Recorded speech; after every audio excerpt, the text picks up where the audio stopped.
Right. రెండవ ముద్ర మనం చూసాం. రెండవ ముద్రలో ఏంటి చెప్పండి?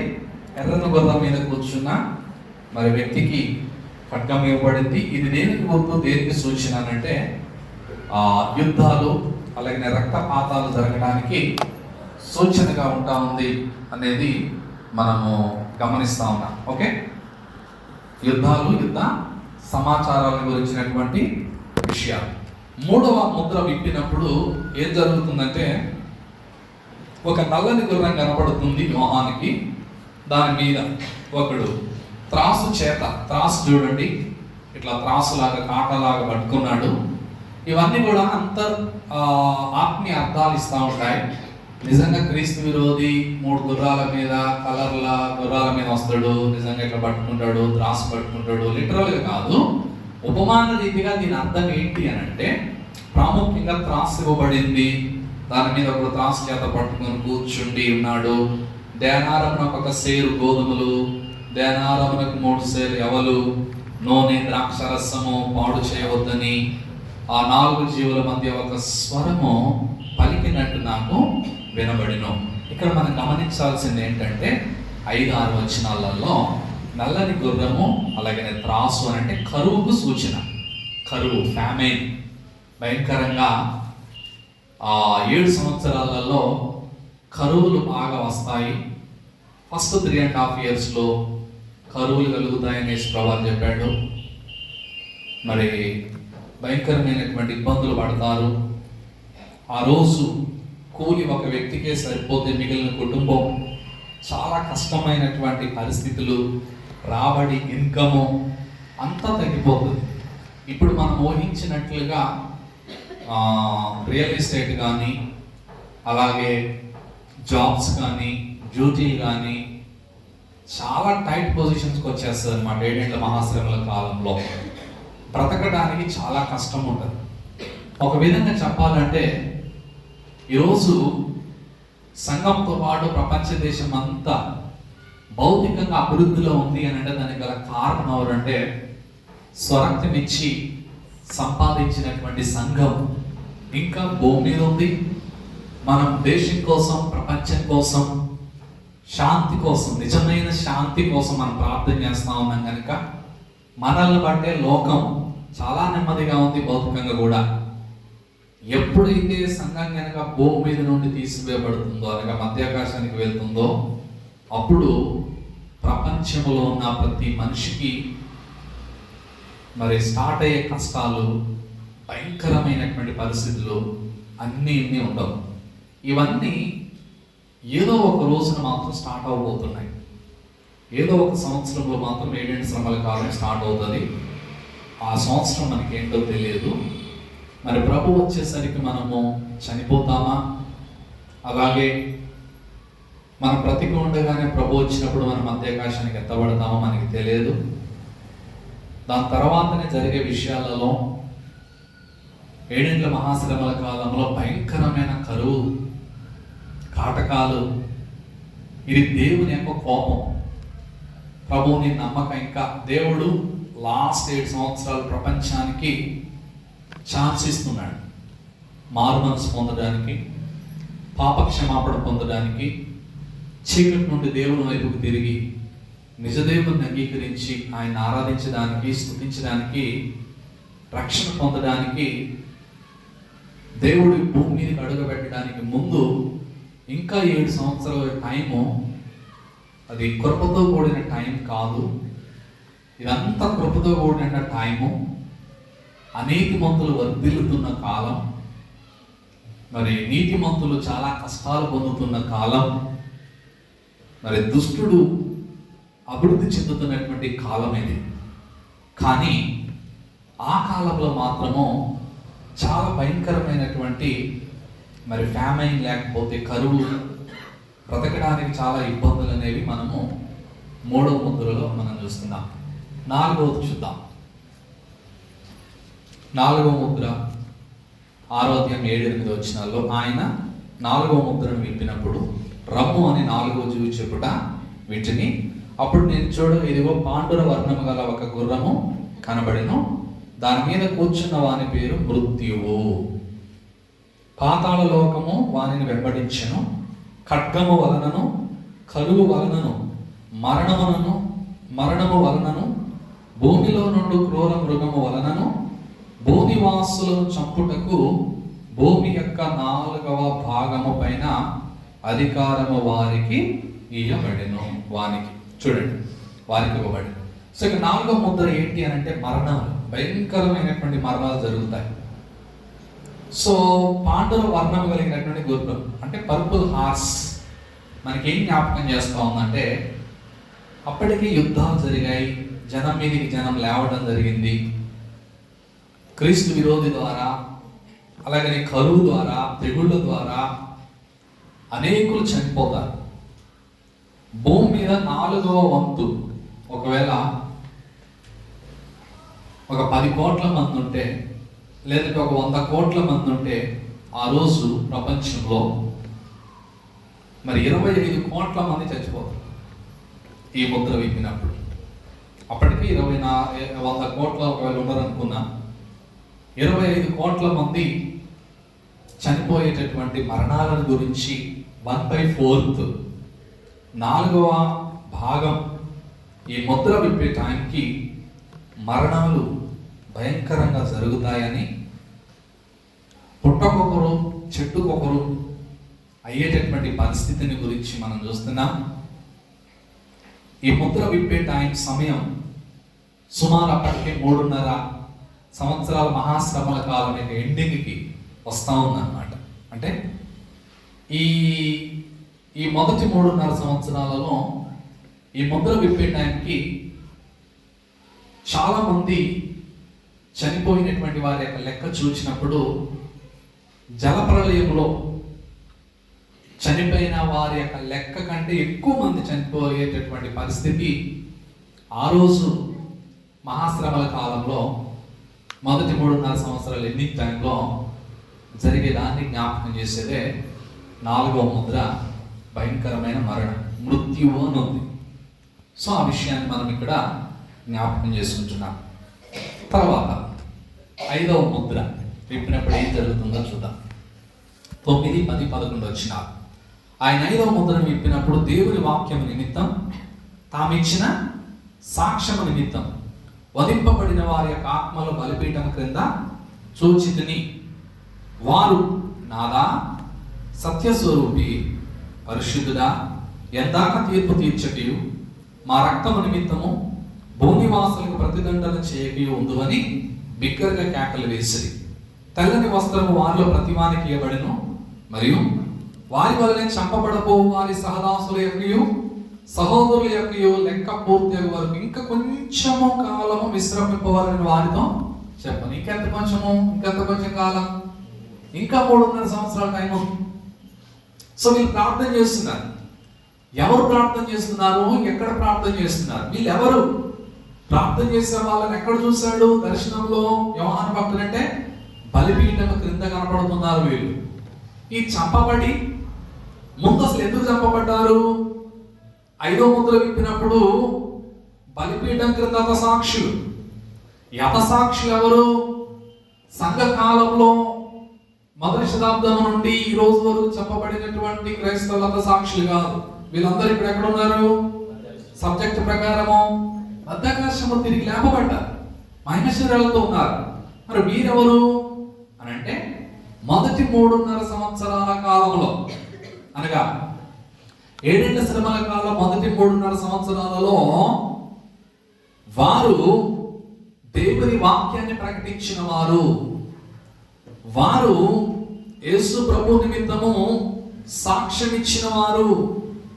అలా స్వార్థ చెప్పినందుకు, ప్రభు కొరకు సాక్ష్యం ఇచ్చినందుకు చంపబడినటువంటి, వధింపబడినటువంటి వారి ఆత్మలు ఇంకా పునరుద్ధానం చెందలేదు. వారు 7 శ్రమల కాలం యేసు ప్రభు నమ్మేవారు, ఇంకా అనేక మంది యేసుక్రీస్తు గురించి స్వార్థ చెప్తూ సాక్ష్యం ఇచ్చేటటువంటి వారు చాలా మంది ఉంటారు కనుక వారిని బ్రతకనీయరు.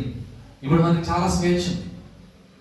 ఇప్పుడు మనకి రాజ్యాంగం ఉంది, రాజ్యాంగం ఇచ్చిన హక్కు ఉంది కనుక ఇప్పుడు మనం ఆ రాజ్యాంగాన్ని ఉపయోగించుకుంటున్నాం. భావ స్వాతంత్రం హక్కు, మాట్లాడే హక్కు, మన మత స్వేచ్ఛని ప్రకటించుకునే హక్కు ప్రతి మనిషికి మన రాజ్యాంగ కాన్స్టిట్యూన్సీ కల్పించింది కనుక మనం ఈరోజు ప్రకటిస్తున్నాం. అక్కడక్కడ మరి సాక్ష్యం చెప్పేవారు, సువార్త చెప్పేవారి మీద దాడులు జరుగుతున్నప్పటికీ ఇంకా మనకి ఆ ఫ్రీడమ్ చాలా ఉంది. అయితే ఈ మహాశ్రమల కాలంలో ఫస్ట్ హాఫ్లో సాక్ష్యం ఇచ్చిన వారు, వాక్యం చెప్పిన వారందరిని మాత్రం బ్రతకనివ్వరు. ఎందుకంటే క్రీస్తు విరోధి యొక్క పాలనది.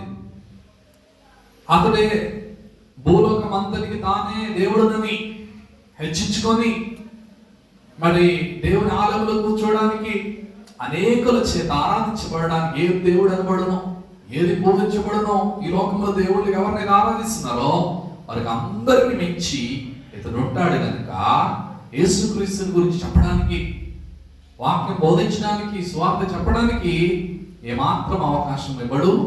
ఒకవేళ ఆ విధంగా చెప్పినటువంటి వారందరినీ కూడా బ్రతకనివ్వడు. అలాంటి భయంకరమైనటువంటి గ్లోబల్ ప్రపంచవ్యాప్తంగా ఇతని యొక్క పాలన జరుగుతూ ఉంటది కనుక అతడు అనేకులు కూడా చంపివేస్తాడు. వాళ్ళందరూ అక్కడికే చాలా మంది చచ్చిపోయి బలిపీఠం క్రింద ఉండి ప్రార్థన చేస్తున్నారు. 10వ వచనంలో ఏమని ప్రార్థన చేస్తున్నారు? వీళ్ళు ఎవరనేది అర్థమైంది కదా. ఇప్పుడు వీళ్ళు ఎవరనేది అర్థమైంది కదా. ఎవరు?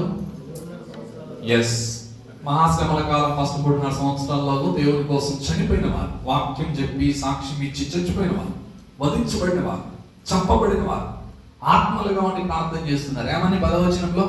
వారు నాదా సత్యస్వరూపి పరిశుద్ధుడా, ఎందాక తీర్పు తీర్చకయు మా రక్తము నిమిత్తం భూనివాసులకు ప్రతిదండన చేయకయు ఉందో అని బిగ్గరగా కేకలేస్తున్నారు. ఆత్మలుగా ఇది ప్రతీకార ప్రార్థన. మనం సంఘకాలంలో ఉన్నాం. వీరు సంఘకాలం అయిపోయిన తర్వాత 7 శ్రమల కాలంలో ఉండి ఆత్మలుగా ఉన్నారు. వాళ్ళు ప్రార్థన చేయటము యోహాను చూశాడు. బలిపీఠం క్రింద ఉన్నారు వీళ్ళు. అయ్యా మమ్మల్ని చంపేశారు, నువ్వు ఎంత కాలం చూస్తావు వాళ్ళని, భూమి మీద ఉన్నటువంటి మరి మానవ జాతిని మా రక్తం నిమిత్తం భూమి నివాసులకి ఎప్పుడు ప్రతిదండన చేస్తావు అని బిగ్గరగా కేకలేస్తే 11వ వచనంలో తెల్లని వస్త్రాలు వారిలో ప్రతి వానికి ఇవ్వబడిను, మరియు వారి వల్లనే చంపబడబో వారి సహదాసుల యొక్కయు సహోదరుల యొక్కయు లెక్క పూర్తి కావాలి ఇంకా అంటున్నాడు దేవుడు. మీలాగానే ఇంకా చంపబడిపోయే వారు ఇంకా ఎన్ని సంవత్సరాలు ఉంది? ఇంకొక 3.5 సంవత్సరాలు ఉంది. ఆ లెక్క అంతా పూర్తయిన తర్వాత నేను మరి పగ తీర్చుకుంటాను, నేను వస్తాను కనుక కొంచెం కాలము విశ్రమించండి అని దేవుడు వీరితో మాట్లాడటము మనం గమనిస్తున్నాము. కనుక 5వ ముద్ర విప్పినప్పుడు వీరందరూ మొదటి అర్ధభాగంలో అనగా మొదటి 3.5 సంవత్సరాలు చంపబడినటువంటి మరి ప్రభు వాక్యము కొరకు, అలాగే తాము ఇచ్చిన సాక్ష్యం నిమిత్తము వీరంతా ఒక్కసారి చంపబడిన వారిని భావించకూడదు. కానీ మరి స్టార్టింగ్ నుంచి 3.5 సంవత్సరాల వరకు శ్రమల కాల ప్రారంభం నుండి చంపబడుతూనే ఉన్నారు. వీరు ఆత్మలుగా బలిపీఠం కిందికి వెళ్తున్నారు. 5వ ముద్ర విప్పినప్పుడు వీరు యోహానికి కనబడ్డారు దర్శనంలో. ఆ రోజు ఎప్పుడూ చంపబడిపోయేవారు, ముందే ఎలా కనబడ్డారు యోహానికి? అదే దర్శనం. ఇదంతా ఒక ఫ్యూచరిస్టిక్ బుక్ అంటారు దీన్ని. ప్రకటన గ్రంథం అనేది కంప్లీట్ గా భవిష్యత్తే, ఇంకా జరగలేదు. అది జరగబోయే దాన్ని దేవుడు ముందుగానే యోహానికి కళ్ళకి కట్టినట్లుగా, సినిమా చూస్తున్నట్లుగా దర్శనంలో చూశాడు. ఇంకా మనము ఎందులోనైనా మనకి కరెక్ట్ గా ఇమేజ్లు మనకి దొరకవు, కానీ ఊహాజనితంగా మనం నేర్చుకుంటున్నాం. కానీ యోహాని కళ్ళకి కట్టినట్లుగా లైవ్ గా దర్శనంలో ఎప్పుడో చూశాడు మొదటి శతాబ్దంలో. ఇప్పటికి 2026 అవుతుంది, ఇంకా జరగలేదని ఫ్యూచర్ లో జరుగుతాయి. సో ఆ విషయాలన్నీ ముందే దేవుడు యోహానికి చూపించాడు కనుక ఇందులో ఉన్నవన్నీ కూడా అక్షరాల 100% జరగబోయేటటువంటి పరిస్థితి ఇంకా ఫ్యూచర్ లో ఉంది. ఆ విషయాలన్నీ మనం ముందుగా ఎందుకు నేర్చుకుంటున్నాము అంటే, ఈ మహాశ్రమల కాలంలో భూలోకం అంతటి మీదికి, ప్రపంచం మీదికి రాబోతున్నటువంటి భయంకరమైన శోధన కాలంలో నుండి దేవుడు మనల్ని ముందుగా ఏ విధంగా తప్పించబోతున్నాడు, మనం మధ్యాకాశంలో 7 సంవత్సరాలు ఎలా ఉండబోతున్నాం, భూమి మీదకి అదే టైంలో 7 సంవత్సరాలు మహాశ్రమల కాలం ఏ విధంగా జరగబోతుందని మనము నేర్చుకుంటూ మనం విశ్వాసం ఎదగడానికి, నిరీక్షణలో ఎదగడానికి ప్రియులారా మనందరం కూడా ముందుకు వెళుతున్నాం. కనుక ఈ బలిపీఠంకు ఉన్నటువంటి హతసాక్షుల గురించి మనము 5వ ముద్రలో మనం చూసాం. నెక్స్ట్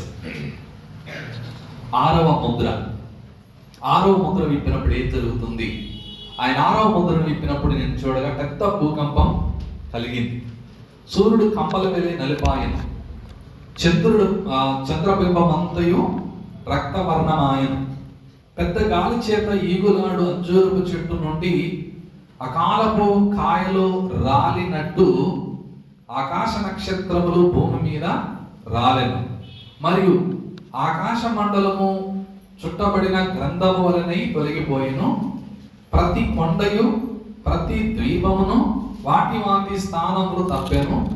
భూరాజులు, గనులు, సహస్రాధిపతులు, ధనికులు, బలిష్ఠులు, ప్రతి దాసుడు, ప్రతి స్వతంత్రుడును కొండ గుహలోను బట్టల సందులను దాగుకొని సింహాసనుడైన వాని యొక్కయు గొర్రెపిల్ల యొక్కయు ఉగ్రత మహాదినము వచ్చెను.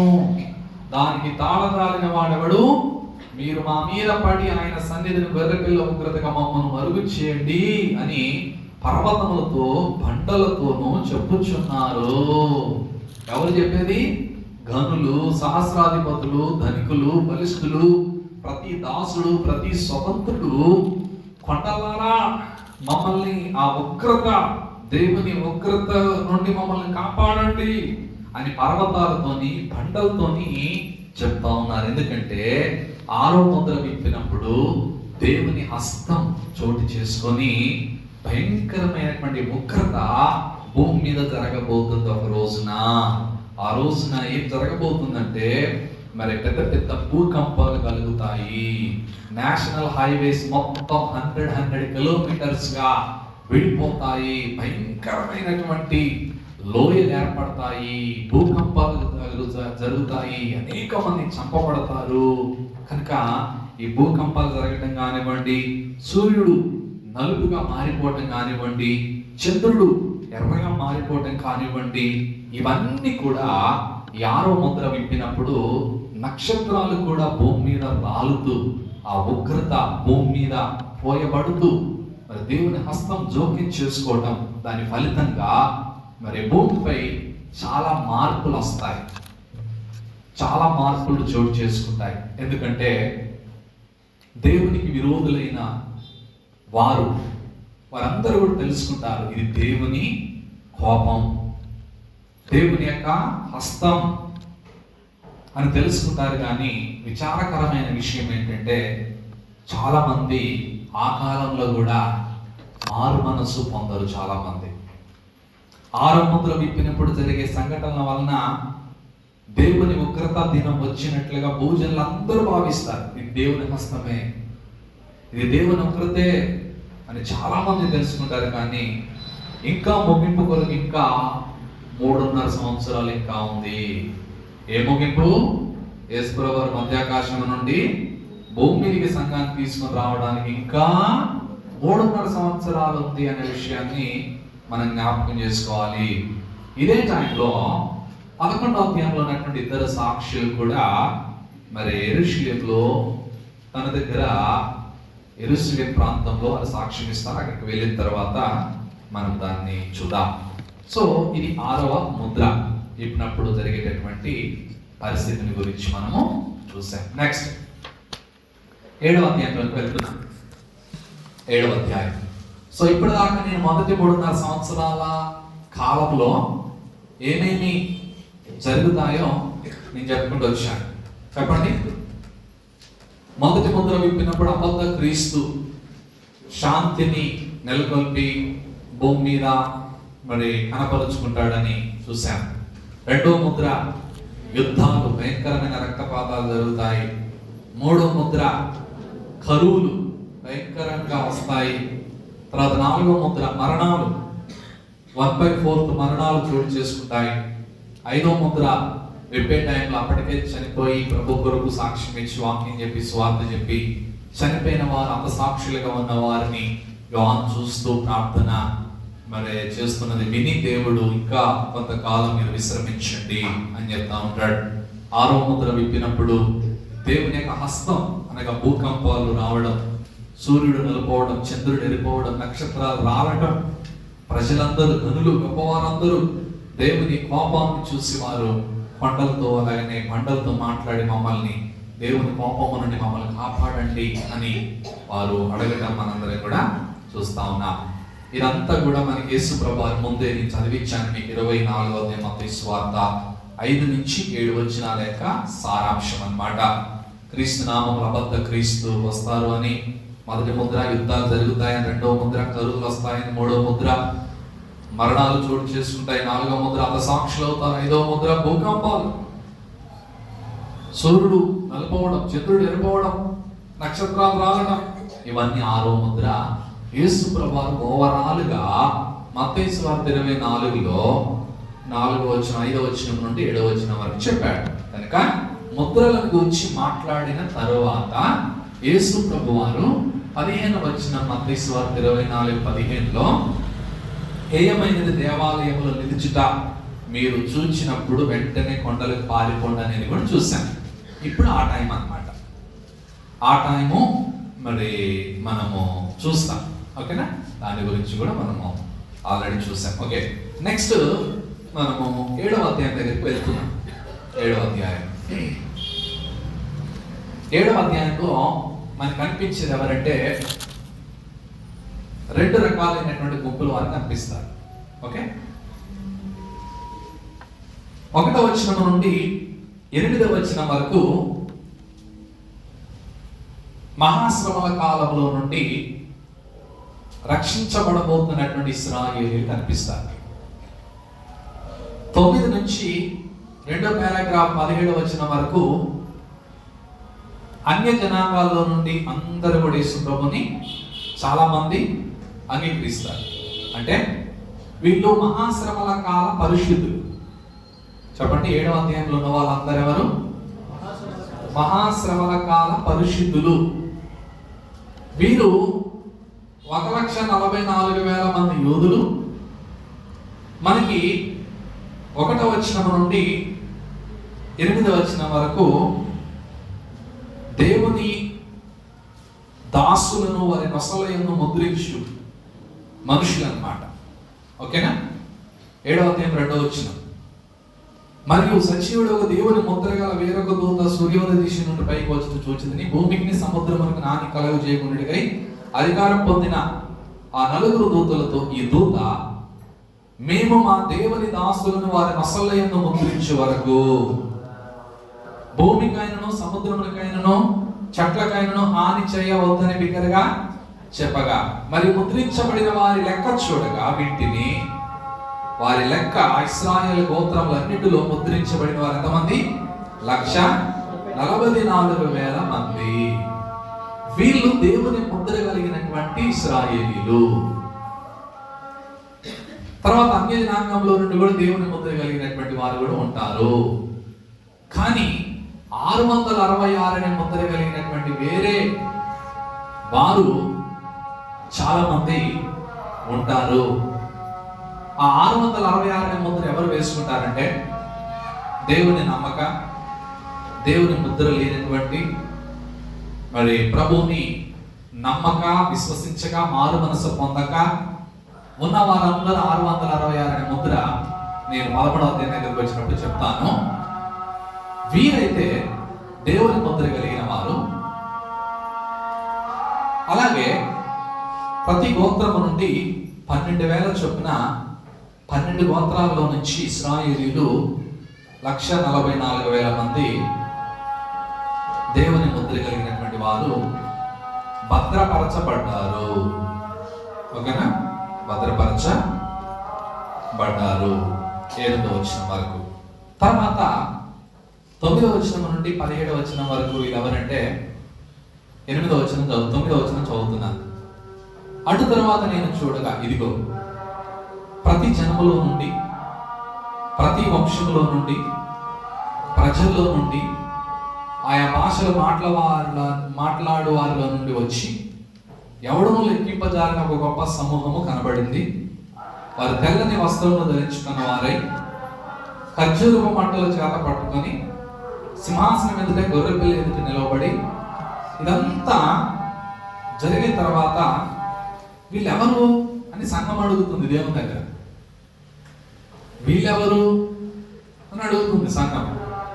అప్పుడు దేవుడు అంటున్నాడు 14 వచ్చిన మందుకు, నేను అయ్యా నీకే తెలియననగా అతడు ఇలాగ నాతో చెప్పింది, వీరు మహాశ్రమల కాలం నుండి వచ్చిన వారు. ఇప్పుడు మనం సబ్జెక్టు ప్రకారము మామూలుగా 7 శ్రమల కాలంలో ఉన్నాం. ఏ టాపిక్లో ఉన్నా? 7 మహాశ్రమల కాలంలో ఉన్నాం. అధ్యాయాలు ఎక్కడి నుంచి ఎక్కడి దాకా? 6 నుంచి 18 దాకా. ఇందులో ఉన్న వారందరూ కూడా భూమి మీద ఉన్నటువంటి మరి ఇశ్రాయేలీలు, అన్యులు అందరూ కూడా ఉన్నారు. రక్షించబడిన వారు, రక్షించబడిన వారు. సో మనం 7వ అధ్యాయంలో 7 శ్రమల కాలంలో రక్షించబడిన యోధుల్ని చూసాం. అలాగే రక్షించబడినటువంటి అన్యులు కూడా మనం చూస్తున్నాం ఇక్కడ సెకండ్ పారాగ్రాఫ్ లో. ఈ అన్యులు కూడా ఎవరు అని అడుగుతున్నప్పుడు వారు ఎక్కడి నుంచి వచ్చారంట? వీరు మహాశ్రమల నుండి వచ్చిన వారు. అందుకోసమే వీరిని ఏమంటారంటే saints of the great tribulation, శ్రమల కాల పరిశుద్ధులు అని మనం చూస్తున్నాం. మరి సంఘకాలంలో ఉన్న వారికి శ్రమలు ఉండవా అంటే ఉంటాయి. వ్యక్తిగతంగా శ్రమలు ఉంటాయి. కానీ 7 సంవత్సరాల భూలోకం అంతటి మీదకి భయంకరమైన శ్రమలు ఉంటాయి. అలాంటి శ్రమల కాలంలో క్రైస్తవులుగా దేవుని బిడ్డలుగా ఉన్న వారిని గురించి మాట్లాడుతుంది 9వ వచనం నుండి 17వ వచనం దాకా. వారు గొర్రెపిల్ల రక్తంలో తమ వస్త్రాలను వదులుకొని వాటిని తెలుపు చేసుకున్నారు. అందువల్ల వారు దేవుడి సింహాసనం ఎదుట ఉండి రాత్రి పగల ఆలయంలో ఏం చేస్తా ఉన్నారు? సేవించుచున్నారు అనే విషయాలన్నీ కూడా మనము చూస్తాం. ఓకే, 7వ అధ్యాయంలో చెప్పండి, ఎవరు వీళ్ళందరూ? మహాశ్రమల కాల పరిశుద్ధులు, అన్య జనాంగం, అట్ ద సేమ్ టైం యూదులు కూడా. నెక్స్ట్ 8వ అధ్యాయం దగ్గరికి వెళ్తున్నాం. 7వ ముద్రలో 7 బోర్లు ఉన్నాయి. ఓకే, 6వ అధ్యాయంలో 6 ముద్రలు చూసాం.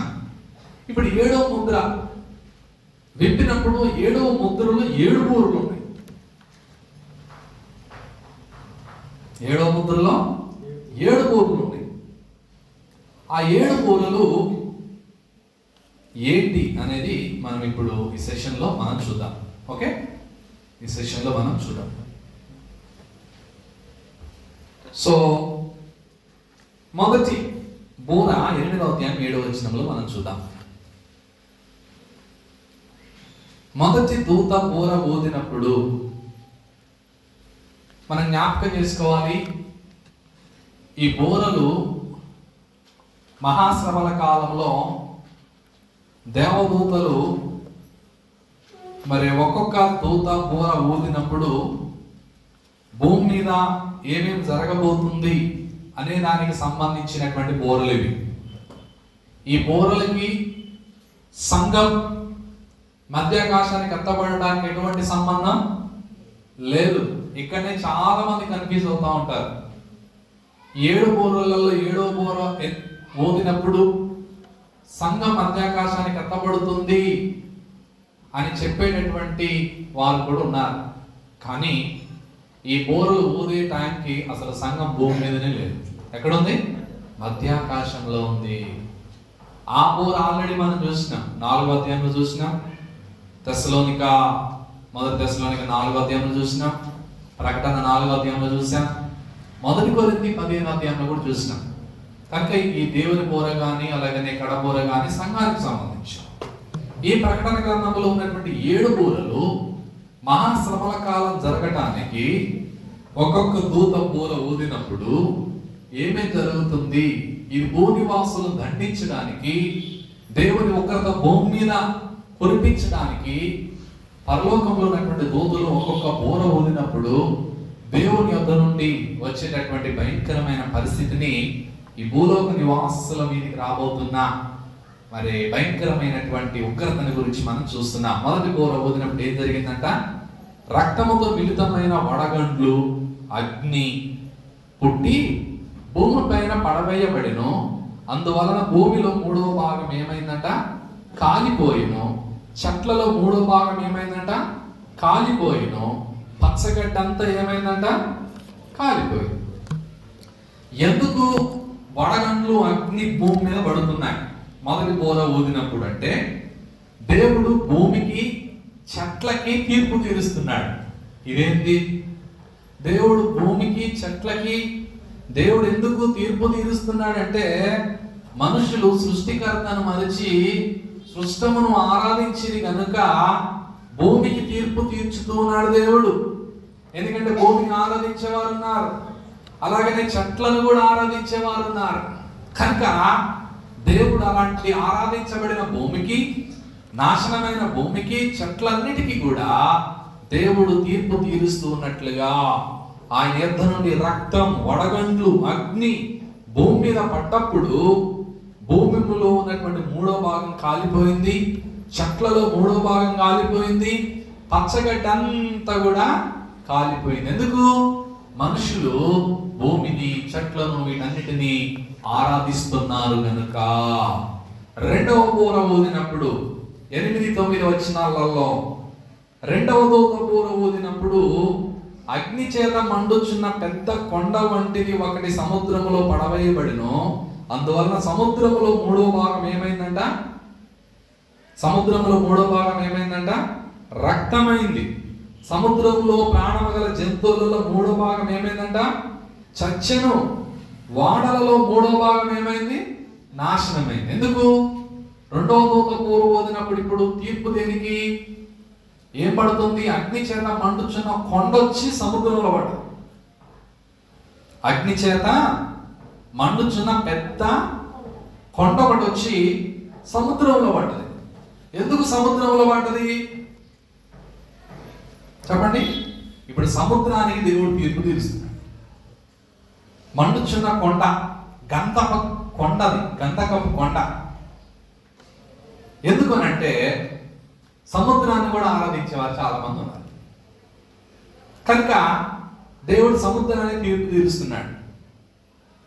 సముద్రంలో ఉన్నటువంటి చాలా చేపలు, జంతువులన్నీ, జలచరాలన్నీ చాలా వరకు 3వ భాగం చచ్చిపోయాయి. వర్తకపు వాడ 3వ భాగం ఏమైందంట? నాశనమైపోయింది. చేపలు చాలా చచ్చిపోయాయి. సముద్రంలో నీరు రక్తంగా ఎర్రగా మారిపోవడం మనం చూస్తున్నాం. గల కారణం ఏంటి? మానవులు సముద్ర జీవులను కూడా ఆరాధిస్తున్నారు. సముద్రములో ఉన్నటువంటి జలచరాలు కూడా ఏం చేస్తా ఉన్నారు? ఆరాధిస్తున్నారు. కనుక సముద్రము తమకు జీవనాన్ని కలిగిస్తున్నందుకు సముద్రాన్ని కూడా ఆరాధిస్తున్నటువంటి మనుషులు ఉన్నారు కనుక దేవుడు సముద్రానికి కూడా తీర్పు తీర్చడం మనము చూస్తా ఉన్నాము. అంతకుముందు దేవుడు భూమికి తీర్పు తీర్చాడు, చెట్లకు తీర్పు తీర్చాడు. కనుక అగ్ని వచ్చి భూమిని, చెట్లను నాశనం చేసింది 3వ భాగాన్ని. ఇక్కడేమో సముద్రానికి దేవుడు తీర్పు తీరుస్తున్నాడు. జంతువులు సముద్రంలోనే చనిపోవడము, రక్తంగా నీళ్లు మారిపోవడం మనం చూస్తున్నాం. సేమ్ సీన్ నిర్గమాకాండంలో మోషే ఐగుప్తు దేశంలో ఉన్నప్పుడు ఏ విధంగా దేవుడు తెగుళ్ళు పంపించాడో అది కేవలం ఐగుప్తు దేశం మీదకి వచ్చాయి, కానీ 7 ఏళ్ల మహాశ్రమల కాలంలో రాబోతున్నటువంటి దేవుని యొక్క ఉగ్రత ప్రపంచమంతా మీదకి రాబోతుంది. ఓకే, అది మీరు జ్ఞాపకం చేసుకోండి. 3వ బూర 8వ అధ్యాయము 10-11 వచ్చిన 3వ దూత బూర ఊదినప్పుడు దివిటి వలె మండుచున్న ఒక పెద్ద నక్షత్రం ఆకాశము నుండి రాలి నదుల నదుల 3వ భాగం మీద, నీటి బుగ్గల మీద పడింది. ఆ నక్షత్రమునకు మాచిపత్రి అని పేరు. అందువల్ల నీళ్లలో 3వ భాగం మాచిపత్రి అయింది. నీళ్లు చేదైపోయినందున వాటి వలన మనుషులలో అనేకులు చచ్చిపోయారు. ఇప్పుడు తీర్పు దేనికి తెలుసా? మంచి నీటికి, నదుల మీద, నీటి బుగ్గల మీద ఏం పడదంట? మాచిపత్రి. దాని పేరు ఏంటంటే మాచిపత్రి. ఈ 3వ బూర ఊదినప్పుడు దూత మంచి నీటిపై దేవుడు తీర్పు తీరుస్తున్నాడు, నదులకు దేవుడు తీర్పు తీరుస్తున్నాడు. ఒక పెద్ద నక్షత్రం, మాచిపత్రి అంటే ఒక నక్షత్రం ముక్కలు ముక్కలుగా వచ్చి నదుల మీద పడటం. ప్రపంచ దేశాల్లో ఉన్న నదుల మీద మనకి ఇప్పుడు వాటర్ సోర్స్ అండర్ గ్రౌండ్ భూమిలో అలాగే నదుల ద్వారా వస్తున్నటువంటి నీళ్ళన్నీ ఏడేళ్ల మహాశ్రమల కాలంలో జనులు వాడుకోవడానికి కూడా వీలు లేనటువంటి నీళ్లుగా మారిపోతాయి. ఏ మిషన్ భగీరథ కూడా మరి పనిచేయలేదు. మనకున్నటువంటి తెలుగు రాష్ట్రాల్లో ఉన్నటువంటి పెద్ద 2 నదులు, ఒకటి గోదావరి, రెండోది కృష్ణా నది. ఈ తెలుగు రాష్ట్రాల్లో ఉన్నటువంటి ఇలాంటి నదులు, దేశంలో గంగా, యమున ఇలాంటి పెద్ద పెద్ద నదులు, ప్రపంచంలో ఉన్న నదులు, అలాగే వాటర్ సోర్స్, ఇవన్నీ కూడా ఏమైపోతున్నాయంటే ఈ దేవుని యొక్క ఉగ్రతకు బలైపోతున్నాయి. ఎందుకు తెలుసా? మనుషులు నదులను కూడా ఆరాధిస్తున్నారు, నదులలో కూడా మునుగుతున్నారు. పోయి పుష్కరాల్లాగా చాలా మంది నదులలో మునిగి పుణ్య స్నానాల ద్వారా ఆ నదులకి నమస్కారాలు చేస్తున్నారు, ఆ నదులకి నైవేద్యాన్ని అర్పిస్తున్నారు.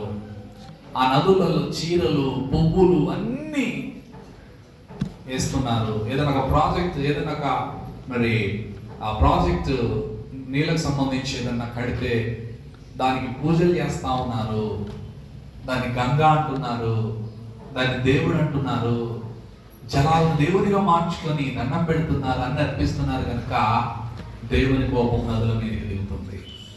ఆ నదులన్నిటి మీదకి మరి భయంకరమైనటువంటి మాచిపత్రి వచ్చి మంచినీటి వనరులపై పడటం ద్వారా నీళ్ళన్నీ చేదై మనుషులు చనిపోయే పరిస్థితికి దారితీసింది. మానవులు తన సృష్టికర్త అయినటువంటి దేవుణ్ణి మరిచిపోయి ఆయన రక్తములో వారు కడగబడాల్సిన దానికి బదులుగా, ఆయన రక్తముతో వాళ్ళ పాపాలు కడుగుకోవాల్సింది బదులుగా నదులను వారికి పాప పరిహారాన్ని కలిగిస్తారని నమ్ముకున్నందుకు దేవుడు నదులకు కూడా తీర్పు తీర్చాడు. ఎందుకు తెలుసా? మనుషుల కళ్ళు తెరవబడాలని.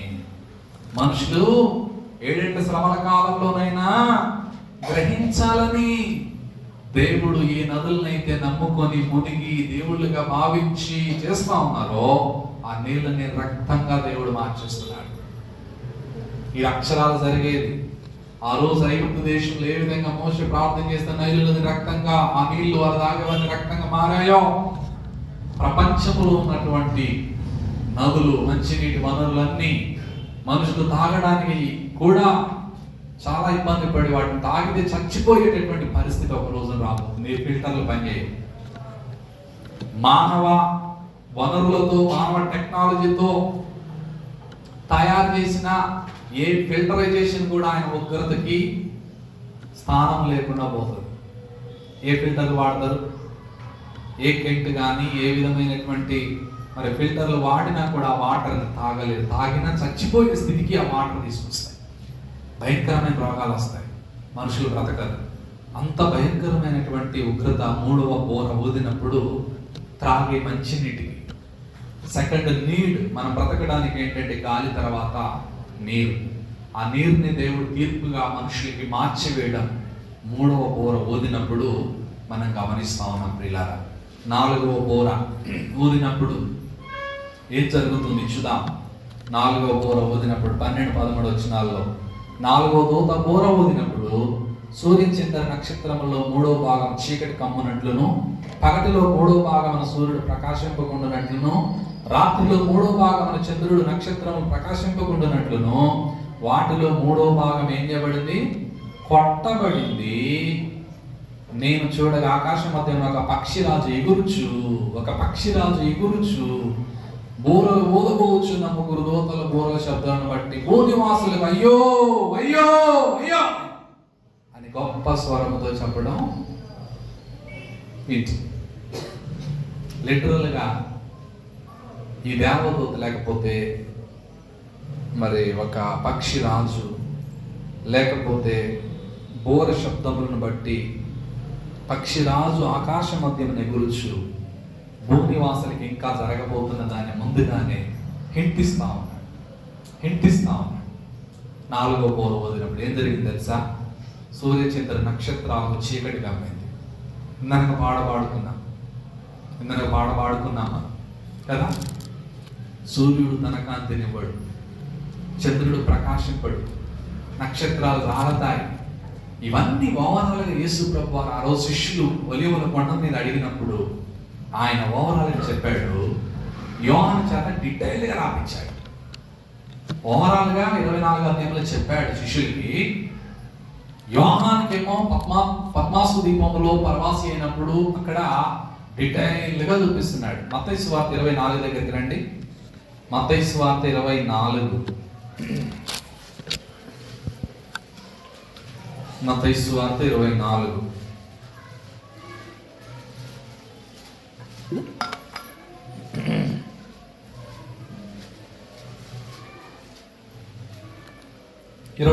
చదువుతున్నాను. ఆ దినముల శ్రమ ముగిసిన వెంటనే, ఏ దినముల శ్రమ?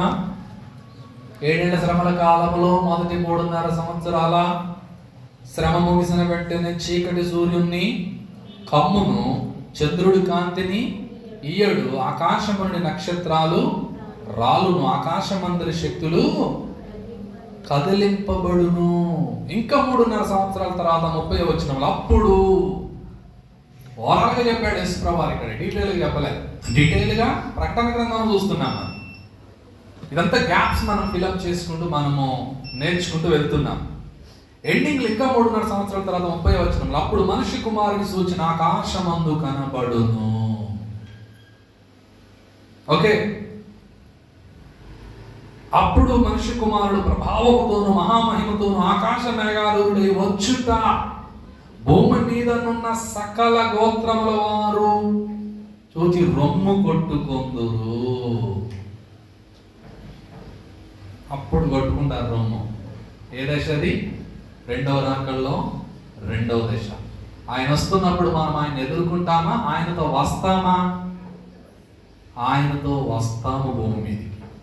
కనుక మరలా తిరిగి ప్రకటన 8:12 దగ్గరికి వెళ్తే 8:12లో సూర్యచంద్ర నక్షత్రంలో 3వ భాగం చీకటికి అమ్మునట్లు పగటిలో 3వ భాగం సూర్యుడు ప్రకాశించడు, రాత్రిలో 3వ భాగం చంద్రుడు నక్షత్రాలు ప్రకాశింపవు అని మనము మరి 4వ బోర ఓదినప్పుడు మనం చూస్తున్నాం. ఎందుకు సూర్యచంద్ర నక్షత్రాలపై దేవుడు తీర్పు ఎందుకు వచ్చింది? పొద్దున్న లేచి ఏం చేస్తారు చాలా మంది? ఎవరికి నమస్కారం? చాలా డేంజర్ అది. బైబిల్లో నీ దేవుడిని యెహోవా సూర్యుడు కేడమనై ఉన్నాడు అని ఉన్నది కదా అని అడుగుతుంటారు కొంతమంది. పోలిక అంతే. యేసుప్రభు దేవుణ్ణి నీతి సూర్యుడిగా వర్ణించడం జరిగింది, కానీ ఒక సూర్యుడు ఆయనకి సరిపోడు. ఆయన కోటి సూర్యుల తేజస్సు కలిగినటువంటి దేవుడు. ఆయన ఆరాధించు ఆత్మతో సత్యముతోనే ఆరాధించాలి. కనుక సృష్టిలో ఉన్న ఏ వస్తువుని కూడా ఆబ్జెక్ట్గా మనం పెట్టుకొని ఆరాధించకూడదు. కళ్ళు మూసుకొని ఆత్మలోనే యేసుక్రీస్తు నామములో పరిశుద్ధాత్మ ద్వారా మనము దేవునికి ప్రార్థించాలి, ఆరాధన చేయాలి. అంతే తప్ప సిలువ కూడా పెట్టుకొని మనం దానికి దండం పెట్టద్దు.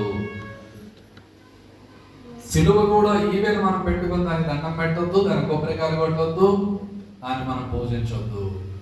దేవుడు అన్నాడు, నేను తప్ప వేరొక దేవుడు మీకు లేడు. 2వ ఆజ్ఞ ఏమన్నాడు? మీరు పైన ఆకాశం ముందు కానీ భూమి మీద కానీ భూమి క్రింద నేల యందు కానీ ఉండు ఏ రూపాన్ని అని అన్నాడు తప్ప నా రూపము తప్ప ఏదైనా చేసుకోవద్దు. అందుకోసం యేసు ప్రభు వారి ఫోటో కూడా ఉండదు. మనం చూస్తున్నటువంటి పటాలలో ఉన్నది యేసు ప్రభు కాదు. అలా ఉంటాడు ఊహించి రాసి లేకపోతే డ్రాయింగ్ చేసినటువంటి పిక్చర్ అదంతే. ఆయన గురించి చాలా మంది క్యారెక్టర్స్ ప్లే చేశారు. వాళ్ళను కూడా వాళ్ళు అన్నారు, మమ్మల్ని ఆరాధించకండి, మేము జస్ట్ రోల్ ప్లే చేసాం అంతే. ఆయన ఎవ్వరూ చూడలే, అపోస్తలులు తప్ప. ఇప్పుడు మనం ఎవ్వరూ కూడా ఈ నేత్రాలతో ఆయన చూడలేం, చూసి బ్రతకలేం. చూచినటువంటి యోహాను చచ్చిన వాని వలె పడిపోయాడు. ఒక 30 సంవత్సరాల కింద యేసు ప్రభుతో తిరిగినప్పుడు ఆయన ఉన్నది మట్టి శరీరంతో ఉన్నాడు కనుక ఒక్కసారి తండ్రిని చూపివాని పిలుపడితే, నేను ఇంతకాలం మీతో ఉన్నాను, నన్ను చూసిన వాడు తండ్రిని చూసినట్లే అని యేసు ప్రభు చెప్పాడు. వాళ్ళు సాటిస్ఫై అవ్వలేదు మట్టి శరీరంతో ఆయన చూసి. కానీ ఇక్కడ దొరికింది సాటిస్ఫాక్షన్ యోహానికి, పౌలుకు దొరికింది దమస్కు మార్గంలో. ఆ సాటిస్ఫాక్షన్ ఎట్లుంటుందంటే ఆయన చూసిన తర్వాత మరలా ఏం చూడడానికి మన కళ్ళు ఉండవు. అంత మహిమ కలిగినటువంటి దేవుడు యేసు ప్రభు. ఆయన మధ్యాకాశం పరలోకములు ఉన్నాడు, మహిమ శరీరంతో ఉన్నాడు. ఆయన తిరిగి లేచి కూడా 40 రోజులు భూమి మీద శిష్యులకి తగ్గించుకొని తక్కువ మహిమతో కనపడ్డాడు. ఫుల్గా ఆయన కనిపించుకోలేదు, తక్కువగా కనిపించుకున్నాడు. ఆయన రూపాంతరపు కొండ మీద పేతురు, యోహాను, యాకోబును తీసుకుని వెళ్ళి వారి ఎదుట ఆయన రూపాంతరం చెందాడు. ముందుగానే ఎలా ఉండబోతున్నాడో వాళ్ళకి కనపరుచుకున్నాడు. ఆయన ముఖము సూర్యుడి వలె ప్రకాశించడం వాళ్ళు చూశారు. ఆ కొండ మీద వాళ్ళు చూశారు రియల్గా. తర్వాత పౌలు చూశాడు దమస్కు మార్గంలో. ఇక్కడ ఫుల్ ఫ్లెడ్జ్డ్గా యోహాను పద్మాసు దీపంలో 1వ అధ్యాయం మొత్తంలో యేసు ప్రభువారు ఎలా ఈయనతోనా నేను ఉన్నది 2 సంవత్సరాలు, ఈయనతోనా నేను తిరిగింది 3.5 సంవత్సరాలు, ఈయన ఇట్లా ఉన్నాడైంది అని చచ్చిన వారి ఆయన పాదాల దగ్గర పడిపోయాడు యోహాన్. తర్వాత దర్శనం అంతా చూస్తా ఉన్నాడు కనుక ఆయన ఇప్పుడు మహామహిమలో ఉన్నాడు. అదే మహిమలో ఆయన రాబోతున్నాడు. మనం ఆయన ఉన్నట్లుగా ఆయన చూస్తాము. ఆయన పోలి ఉన్నప్పుడే మనం ఆయన చూడగలుగుతాం. ఈ మధ్యమైన శరీరాలతో ఆయన చూడాలనుకోవడం ఆశ మంచిదే.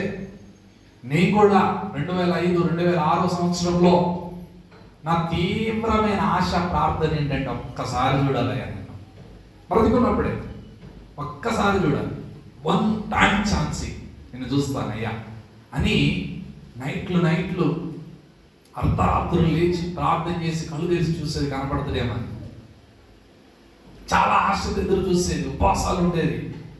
ఒక్కసారి ఎట్లుండవయ్యా, ఎట్లుండవు అని 2 సార్లు సంవత్సరం అంతా సుదీర్ఘంగా ప్రార్థన, అదే గోల్. అది ఇంకేం అడగల దేవుని దగ్గర, ఒక్కసారి చూడాలి, ఒక్కసారి కనపడు. కానీ ఆ రోజు ఒకవేళ నా ఆశను దేవుడు నెరవేర్చి ఉంటే తర్వాత రోజు నుంచి చూడడానికి నా కళ్ళు ఉండకపోవును. ఎందుకు అనంటే ఈ కళ్ళు ఆయన చూసి తట్టుకోలేవు. ఆయన్ని చూడాలి, ఆయన ఉన్నట్టుగా ఆయన మనం చూడాలంటే మనము మహిమ శరీరాలుగా మార్చబడాలి. ఆ కళ్ళు గ్లోరియస్ ఐస్ అని, గ్లోరియస్ బాడీ, నిత్యత్వం ఉండేటటువంటి కళ్ళు, నిత్యత్వం ఉండే బాడీ, మరణం, దుఃఖం, వేదన ఏమి లేనటువంటి అద్భుతమైనటువంటి శరీరం మన కోసం, పునరుద్ధానపు శరీరం మరి దేవుడు ఇవ్వబోతున్నాడు. అయితే ఇక్కడ మనం ఏం చూస్తున్నామంటే ప్రియులారా, సూర్యుడిని, చంద్రుడిని, నక్షత్రాలు దేవుడు ఎందుకు తీరుస్తున్నాడు అంటే చాలా మంది సూర్యుడిని ఆరాధించేవారు ఉన్నారు, సూర్యదేవుడిని. చంద్రుడిని ఆరాధించేవారు ఉన్నారు, నక్షత్రాలు ఆరాధించేవారు ఉన్నారు, ఆస్ట్రాలజీస్ చాలా మంది ఉన్నారు, గ్రహాలను బట్టి కదలికలు ఉన్నాయి అని చెప్పేటటువంటి వాళ్ళు కూడా చాలా మంది ఉన్నారు. కానీ ఈ సృష్టిలో ఏ వస్తువుతో మన జీవితాన్ని ముడివేయలేదు దేవుడు. మనం ఏదే గ్రహం ఉండదు, మనం ఏ విధమైనటువంటి పరిస్థితులు ఉండవు. సమస్తము కూడా ఆయన చిత్త ప్రకారం, ఆయన మాట మేరకు మన జీవితాల్లో జరుగుతుంది తప్ప మనకి సంబంధించి ఏ విధమైనటువంటి గ్రహాలు, కదలికలు కానీ ఏమి జరగవు. కనుక సృష్టిని పూజించడానికి వీలు లేదు. అలా పూజించి ఉన్నారు కనుక పూజించబడిన సూర్యుడిని, పూజించబడిన చంద్రుణ్ణి, పూజించబడిన నక్షత్రాలను దేవుడు తీర్పులోకి తీసుకొచ్చి మరి చీకటి కమ్మడం, మరి భయంకరమైనటువంటి పరిస్థితిని మనం ఇక్కడ జ్ఞాపకం చేస్తున్నాం. కనుక ఇది స్టార్టింగ్ నుంచి జరుగుతున్నది. సూర్య దేవుని ఆరాధన చేయడం, చంద్రుడిని ఆరాధన చేయడం బాబేలు గోపురం కట్టిన దగ్గర స్టార్ట్ అయింది. బాబేలు గోపురం ఆదికాండ 11వ అధ్యాయంలో స్టార్ట్ అయినటువంటి గోపురం కట్టింది మొదలుకొని మానవుడు సూర్య చంద్ర నక్షత్రాలను ఆరాధించడం ప్రారంభించాడు. కనుక ఆ విధమైనటువంటి ప్రారంభించి దేవునిపై తిరుగుబాటు చేసి ఈరోజు దేవునికి దూరంగా, దేవుణ్ణి నమ్మక, దేవుణ్ణి ఆరాధించక, ప్రార్థించక, ఆ దేవుని కొరకు జీవించకుండా ఉంటున్నటువంటి వారి కళ్ళు తెరవబడటానికి దేవుడు సూర్యచంద్ర నక్షత్రాలకు తీర్పు తీర్చడం, నక్షత్ర ఆరాధనతో దేవుణ్ణి సమీపించాలని భావించి దేవునికి దూరమైన వారు కూడా చాలా మంది ఉన్నారు. కనుక ఆ నక్షత్రమే దాన్ని చూపించింది యేసు ప్రభువు ఎక్కడ పుట్టాడో జ్ఞానులకి. కనుక ఇవన్నీ కూడా మనం జ్ఞాపకం చేసుకుంటూ దేవుడు సూర్యచంద్ర నక్షత్రాలపై తీర్పును ప్రకటించాడు. 3వ భాగం అంతా చీకటి కమ్మిందని 6వ బోర్లో మనం చూసాం. ఇంకొన్ని భయంకరమైన ఇమేజ్లు ఉంటాయి, మీరు ఇవన్నీ జ్ఞాపకం చేసుకోండి. 5వ బోర ఏంటి అని అంటే ప్రియులారా, 9వ అధ్యాయం 1 నుంచి 11 వచనాలలో 5వ బోర ఊదినప్పుడు జరిగేటటువంటి పరిస్థితి 9వ అధ్యాయం 1 నుంచి మరి 11వ వచనం వరకు పాతాళంలో నుంచి ఇలాంటి భయంకరమైనటువంటి బంధింపబడినటువంటి దయ్యాలకు రిలీజ్ దొరికింది. ఇదంతా మీకు 9వ అధ్యాయం 1 నుంచి 11వ వచనం వరకు ఉంది. నేను మీకు 2వ వచనం చదువుతున్నాను. అతడు ఒక దేవదూత, దేవుని దూత అగాధము తెరిచాడు. అగాధం తెరిచాడు. ఏ అగాధము? దేవుడు చాలా మంది దూతలను, దయ్యాలు దేవుడు అగాధంలో బంధించాడు. ఇప్పుడు రైట్ నా వాళ్ళు బంధించబడి ఉన్నారు. కొంతమంది దేవదూతలు, పడిపోయిన దేవదూతలు భూమి మీద తిరుగుతున్నారు. కొంతమంది దూతలను దేవుడు ఏం చేశాడంటే బంధించి పెట్టాడు. కొంతమందికి దేవుడు రిలీజ్ ఇచ్చాడు. ఓకేనా? పడిపోయిన దూతలలోనే కొంతమంది ఇప్పటికి స్వేచ్ఛ ఉంది. యేసు ప్రభువారు నడుచుకుంటూ వెళ్తున్నప్పుడు దయ్యాలు పట్టినటువంటి ఆ మనుషులు, అయ్యా ఇంత తొందరగా వచ్చావు, కాలం రాకముందే మమ్మల్ని నశింపజేయదువా అని అడిగారు. వాళ్ళేమో స్వేచ్ఛగా ఉన్నారు, టైం ఇచ్చాడు. మరికొంతమంది భయంకరమైనటువంటి దూతలను మాత్రము దేవుడు ఆ రోజు ఏం చేశాడంటే బంధించి పెట్టాడు. ఎక్కడ? అగాధంలో. అయితే వాళ్ళకి రిలీజ్ అన్నమాట. ఏంటంటే శ్రమల కాలంలో వాళ్ళకి రిలీజ్ ఇచ్చి, ఇప్పుడు భూమి మీద ఉన్నటువంటి మానవ జాతి, దేవుని నమ్మనటువంటి వారికి వీళ్ళ ద్వారానే శిక్ష. ఓకే? కనుక 9వ అధ్యాయం 2వ వచనం, అగాధము తెరవగా పెద్ద కొలిమిలో నుండి లేచు పొగ వంటి పొగ ఆ అగాధంలో నుండి లేచెను. ఆ అగాధంలోని పొగ చేత సూర్యుని వాయుమండలములను చీకటి కమ్మింది. 3 ఆ పొగలో నుండి మిడతలు భూమి మీదికి వచ్చెను. భూమిలో ఉండు తేళ్లకు బలం ఉన్నట్టు వాటికి బలం ఇవ్వబడింది. ఇవి ఇలాంటి మిడతల్లాగా దయ్యాలు బయటకు వచ్చి పాతాళపు దూతల స్వైర వ్యవహారం చేస్తూ ఉంటారు అన్నమాట. భయంకరమైనటువంటి వేదన మనుషులకి కల్పిస్తూ ఉంటారు. ఎలాగంటే వాళ్ళు వచ్చి 5 నెలలు, 5 months, 5 నెలల వరకు మనుషులను భయంకరంగా హింసిస్తారు. 4వ వచనం, నొసళ్ళ యందు దేవుని ముద్ర లేని మనుషులకే తప్ప భూమికైనా గట్టికైనా ఏ మొక్కకైనా మరి ఏ వృక్షానికైనా హాని కలగజేయకూడదని వారికి ఆజ్ఞాపించాడు. కనుక మరియు వారిని చంపుటకు అధికారం ఇవ్వబడలేదు, కానీ 5 నెలల వరకు బాధించుటకు వాటికి అధికారం ఇవ్వబడను. వాటి వలన కలుగు బాధ అంట తేలు మనుషుని గుడితే ఎలా ఉంటుందో అలా ఉంటదంట. ఆ దినములలో మనుషులు మరణాన్ని వెతుకుదురు కానీ అది వారికి దొరకనే దొరకదు. చావాలని ఆశపడుతురు కానీ మరణం వారి యొద్ద నుండి పారిపోతుందంట. ఎందుకు అనంటే 5 నెలల వరకు ఈ విధమైనటువంటి రూపం కలిగినటువంటి మరి మిడతల్లాగా దయ్యాలు బయటికి వచ్చి విడిపించబడి, మిడతల రూపాలని యుద్ధమునకు సిద్ధపడిన గుర్రములను పోలినవి కనుక బంగారం వలె మెరి కిరీటాలు వంటివి వారి తల మీద ఉండడం, స్త్రీల వెంట్రుకలు వంటి వెంట్రుకలు ఉండడం, సింహపు కూరలాగా కూరలు ఉండడం, పళ్ళు ఆ విధంగా ఉండి 10వ వచనం, తేళ్ల తోకల వంటి తోకలు కొండ్లు వాటికి ఉండడం. 5 నెలల వరకు వాటి తోకల చేత మనుషులకు హాని చేయడానికి వాటికి అధికారం ఇవ్వబడింది. పాతాళపు దూత వాటి పైన రాజుగా ఉన్నాడు. హెబ్రీ భాషలో వానికి అబద్దోన్ అని పేరు, గ్రీకు దేశ భాషలో వానికి అపోల్లోయోను అని పేరు. ఎలా ఉంటుందంటే మనుషుల్ని 5 నెలల వరకు ఈ భయంకరమైనటువంటి మరి దూతలు మిడతల్లాగా భూమి మీదకి వచ్చి మనుషుల్ని కుట్టడం. 5 నెలల వరకు వాళ్ళకు ఉన్నటువంటి బాధ తేలు కరిస్తే ఎలా ఉంటుందో కరిసిన వాళ్ళకి అర్థమైంది. తేలు కుడితే ఎట్లా ఉంటుంది? ఎవరికైనా తేలు కుట్టిందా? అలాంటి అనుభవాలు ఉన్నాయా? పౌలు గారు ఎట్లుంటుంది? మా నాన్నకి వ్యవసాయం చేస్తారు కదా, నేను లైవ్గా చూశాను.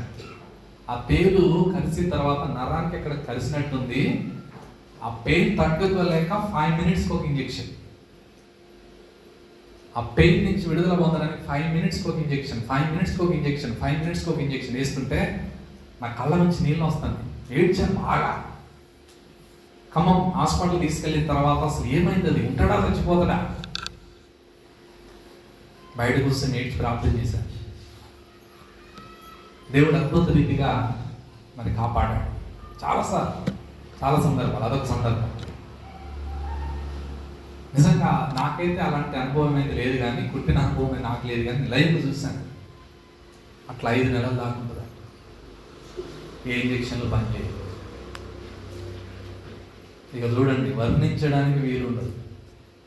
ఎవరిని కూడా తెలుసు, వచ్చి దేవుని నొసలయందు ముద్ర లేని వారికి, దేవుని బిడ్డలు కాని వారికి, శ్రమల కాలంలో చెప్తున్నాను, వచ్చి ఆ విధంగా కొడుతుంటే 5 నెలల దాకా చచ్చిపోవడానికి పరుగులెత్తుతారంట. బతకడానికి కాదు, చనిపోవడానికి పరుగులెత్తుతూ ఉంటారు. చావాలని ఆశపడతారు. మరణం వారి యొద్ద నుండి పారిపోతుంది. అలాగే మరణాన్ని వెతుకుదురు కానీ అది వారికి దొరకదు. 5 నెలల దాకా టార్చర్, తట్టుకోలేని టార్చర్. ఎవరుంటారో మరి ఆ శ్రమల కాలంలో, ఈ అత్తవెల్లిలో ఎవరుంటారో నాకైతే తెలియదు. 5 నెలలు భయంకరమైన వేదన. పేరు కలిస్తే ఎలా ఉంటుందో అలా 5 నెలలు బాధించబడతారు. చచ్చిపోవడానికి ఎంత ట్రై చేసినా చావు దగ్గరికి రాదు.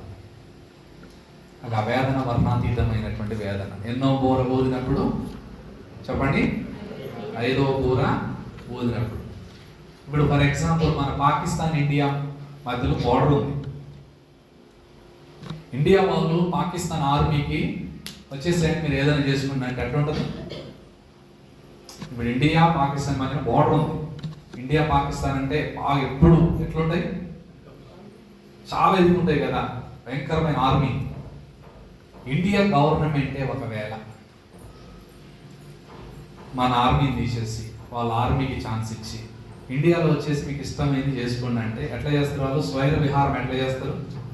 అలా చేస్తారు. ఈరోజు దేవుని నమ్మనటువంటి వారిని కుట్టి 5 నెలలు భయంకరమైనటువంటి వేదన వాళ్ళు అనుభవిస్తారనేది 5వ బూర. 6వ బూర మనం బ్రేక్ తీయాలి, లంచ్ టైంకి వెళ్దాం 5 minutesలో. 6వ బూర ఊదినప్పుడు మరి దయ్యపు సైన్యం 13 నుంచి 21 దాకా ఇది చూసి మనం బ్రేక్ తీసుకుందాం. ఓకేనా? 9వ అధ్యాయంతో మనము ఈరోజు మరి ఇప్పుడు మనం బ్రేక్ తీసుకుందాం, లంచ్. ఓకే, 6వ బూర ఊదినప్పుడు జరిగే పరిస్థితి ఏంటంటే,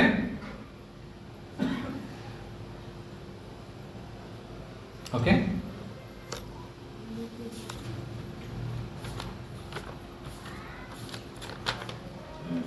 రైట్.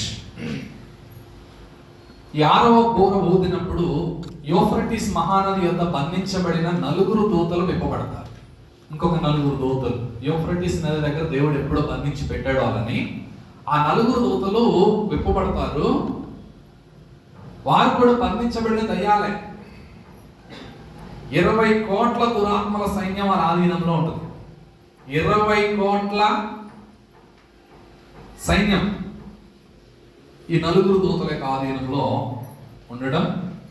దేవుడు సాతాను దూతల్నే వాడుకొని భూమిని శిక్షించడానికి వాడుకుంటున్నాడు. ఎందుకంటే భూనివాసులు వాటినే నమ్మారు కదా.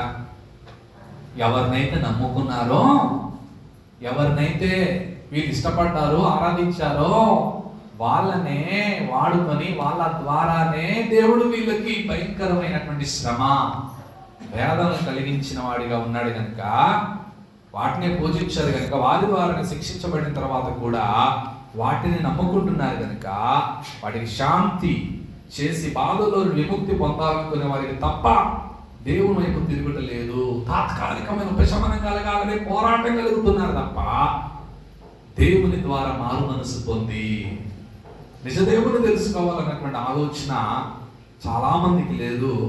మానవుడు ఎంత ఘోరమైన స్థితిలో ఉన్నాడంటే ఏంటంటే శ్రమల కాలంలో కూడా ఇన్ని అనుభవిస్తున్నా కూడా కొందరు నమ్ముతున్నారు, ఇంకా కొందరు నమ్మలేకపోతున్న గల కారణం ఏంటంటే వాళ్ళకి తాత్కాలికమైన ఉపశమనాలు మాత్రమే కావాలి.